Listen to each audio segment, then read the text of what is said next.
Welcome back to Nick Lenz's Comic Corner, Classics Less Non-Classic. This is episode number 1092. Yeah, we're getting really close to the 1100th episode of the series, and the 986th Doubleshot. Yeah, that one, almost 1000 Doubleshots. Okay, I got two DC trades. One I got from Ollie's, the other one I got from Barnes & Noble for a regular price. Yep. This one I got from Ollie's. I got this. This was the original cut price was $20. I got this for $4. This is Harley Quinn. Welcome to Metropolis. This collect issues 1425. You are thinking, wait, Harley Quinn. Why is she wearing her pre-Flashpoint outfit? Well, there is an explanation for this. This is the original line for Harley Quinn. Now you're probably thinking, wait. Didn't she first start having a book published back in 2013? The current book, anyways. This is the original run. Wait, she had another run prior to the 2013 one by Jim Palmy and Manny Connor? Yes. Lasted for 3 years. Lasted from 2001 to about 2004. Right? Yeah. Because basically, the issues published in here were published like a year prior to the end of the series. Actually, it was like 2003, I think it was, yes. Yeah, this run lasted for 37 issues and had one-shot. No annuals. This came out probably not long after the events of No Man's Land, that you got a brief ongoing series. Yeah. And in case you're wondering, yes, that is Poison Ivy in the cover and a pre-Flashpoint look. Now, the writing of this book is done by Carl Kitzler, who is a very familiar writer, especially to me, because the guy is one damn good writer. One of my favorite books that he actually wrote was his Hawk and Dove series. He wrote the second and third volume for the series. He did not write the volume that came out in the late 1980s, which had nothing to do with the original Hawk and Dove, with Hawk and Dove, just some other characters with Hawk and Dove. And as far as I know, he did not. I don't think he did the 2011 run. I don't think he did that one, but he did do this. Now, the artwork in here is done by a few different artists on here. We have Terry Dodson, awesome. Chris Rello, Brandon Bullox, and Phil Noto, who's also the inks in here. Rachel also has her usual inks in here. The cover here is done by the Dodsons. Yep. Now, the thing about this, because Metropolis, does Superman show up in here? Yes. Do you know what shows up in here? Bizarro.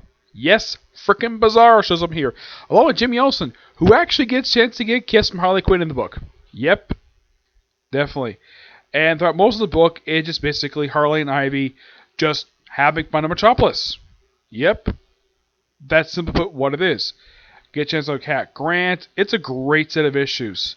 And at one point, she apparently died. At one point, I'm not sure why this is, the artwork has a bit bizarre change to it, to where we have like the characters looking like the way they did on the animated series. Well, in the case of Ivy, she kind of looks like the way she's drawn here, she kind of looks like the way she did on the Batman series. Yes, the way her hair looks. Yeah. Yeah, and the way Harley looks, she looks like the way she did on the new Batman Adventures. That's what she looks like here. Of course, this issue here was probably done by several different artists. Heck, Maggie Sawyer even looks like she did what he did in the show. This issue had like 3 different artists: Dodson, Noto, and Chris Redlow. Yep. And, like, yes, even Talia shows up in here. Now, that's only like the first half of the trade with the Metropolis. Then apparently she dies, he possesses a few people. Yep. And she goes to visit John Jones, aka the Martian Manhunter. Yeah.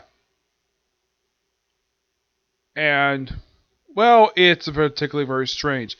I'm not really a big fan of the artwork for those issues. Yeah, there's a couple issues in here where you have Martian Manhunter himself showing up, and the artwork is not very good. The artwork for this last issue in here, the last couple issues in here, it's not that good of an artwork. I especially don't like the way they show John Jones in his human form. Even his what's her name? Diane Maid, who basically was in the police force. Yeah, John Jones in human form looks like he's probably in his 50s. She looks like she's probably in her 40s or 50s, even though she's supposedly be, and this is my personal theory, I think she's supposed to be probably in her 30s, not her 50s. Why the heck the art? Now the artwork way he draws Marshman in his alien form, it looks fantastic. I love the way that the artist draws him in alien form. Like here. Great expression. I like that. Yeah. Great drawing him in that particular form. But the way he draws Diane, who's, in case you don't know who this character is, she was originally a character from his original solo stories from the 50s and 60s. When he was on the police force, and she's occasionally show up over the years. She recently, prior to this particular coming out, she did show up in the Martian Manhunter ongoing series that lasted for a couple of years, written by John Osborne. I have read it; it is really good, and it was the first volume for second volume for Martian Manhunter. Yeah, this is basically not working police force; it's basically being PI because, well, John Jones, obviously. Yeah, the artwork of the issues are so bizarre, to say the least. And the way that this artist draws Harley, which is done by Chris Reslow, like, Harley looks great under this artwork. She looks great. Marshall looks great. It's just the humans basically don't. The rest of the characters don't look that good at all. Yep. The story itself is okay. Here's Chris Reslow, how he draws Batman. Like, people are thinking, wow, that is such bizarre artwork. Yeah. And after a couple issues with him, we have the Joker shows up for an issue, and it's Chris Reslow for pretty much these last couple issues. And that's pretty much it. It's an interesting set. Now, all in all, good issues. I love the writing in here. I don't like how Chris Reslow draws the Martian Manhunter issues, but that was just a quick little guest star appearance.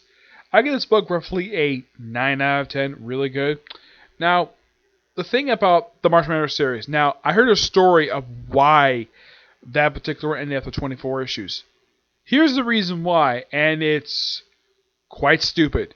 Okay, John Ostrander heard a rumor that Martian Manhunter was going to kill off in all Worlds of War. He didn't die. But that's the reason why he ended the book. I'm going to ask him about that when I see him at Comic-Con in a couple months. But this book, really good. There's only about 4 trades that collect this entire run. Yeah, this whole run is in trade. And here's kind of the interesting thing about DC. Out of all the books they currently publish, that are basically published a lot of issues, this is the only one that's completely in trade. Yes, the only series. Out of all the comic book DC comic publishers right now, this is the only one they have entirely in trade. I mean, and I know that Batman, like a lot of the older comics, it take a long time to get all of them in trade. But books like Deathstroke is not being finished yet. Yeah, the first volume is not even finished. Yeah, they never finished it. But speaking of Superman, which is shown up in this book, we have Superman, the Unity Saga, Volume 2, The House of L. This collects issues 7 to 15. Yes, 9 issues. I do have one negative about this trade. The fact that they don't include the Supergirl issue in here. Yeah, despite the fact that's actually a tie-in to this particular storyline, it's not here. I have no idea why it's not in here. It's kind of this strange. It's kind of this. They did the same thing with the Supergirl trade, where they include the parts of that particular storyline for this one. Now, the thing with this particular storyline, this basically is a long-running storyline.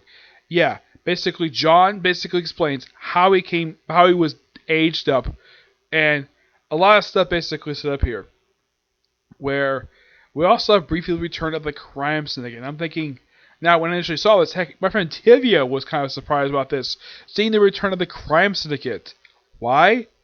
Because they're all dead. Yeah, Jeff Johns killed all these people. Yeah, all of them got killed off. Half of them got killed off during Forever Evil. The other half got killed off during the events of Darkseid War. How did these characters die? Power Ring guys are ripped off by Sinestro. Let's see. Alfred from that Earth got killed by frickin' Black Manta with Aquaman's mace. Let's see. Johnny Quick got killed by Mathis, and of course, Captain Cold blew up his leg.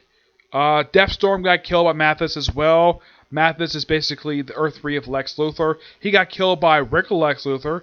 Ultraman apparently got killed by frickin' the Anti-Monitor. Owlman got killed off by Dr. Manhattan. Warrior Woman, aka Wonder Woman Earth 3, also Lois Lane, she got killed by Grill. And that's it. Yeah, they're all supposed to be it. How in the world that Earth 3 is still around, I have no idea. Yeah. It's particularly very bizarre, but that's Bendis for you. It's his retcon. So, yeah, they kind of explain why John has aged up in here, which is fine. And of course, they go to space in here, which is typical for Superman, go to space. And it's basically a lot of adventures of Superboy. That's a lot of the stuff. That's pretty much what this book is. It's his adventures, basically explaining what he was up to during the 3 weeks he was supposedly gone, even though it was actually years, like almost 10 years. He's aged to be about 17 now. And like he talked about his grandfather, he runs the frickin' Lobo. Yes, Lobo. He meets Lobo for the first time. And he also meets Kilowog and Issa of the Green Lantern Corps. And then they order up all conflict in space. And of course, it was his idea. Form the United Planets. Which, this brings about the return of the Legion of Superheroes for the first time in DC Comics since Justice League United. When Jeff Lemire wrote the book. That was the last time these characters showed up. They've been hinted at the return of these characters since Rebirth. Yes, for 3 years, we've been hinting at the return of the Legion of Superheroes. And a lot of people are wondering, like, what book are they going to show up in? Is it going to be Justice League? Nope, it wasn't Justice League. They had a return in Superman, which makes perfect sense. Because they made a debut in a Superboy story, aka basically Superman when he was a teenager. This makes absolutely perfect sense.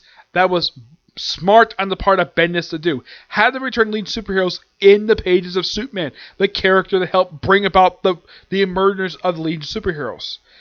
And before I get to, I think this is the pre-Zero version of the characters who, well, last appeared in the Jeff Lemire Justice League United run. Yep. And we have various other characters who form the United Planets. And of course, Superman said, yeah, I'll speak for Earth.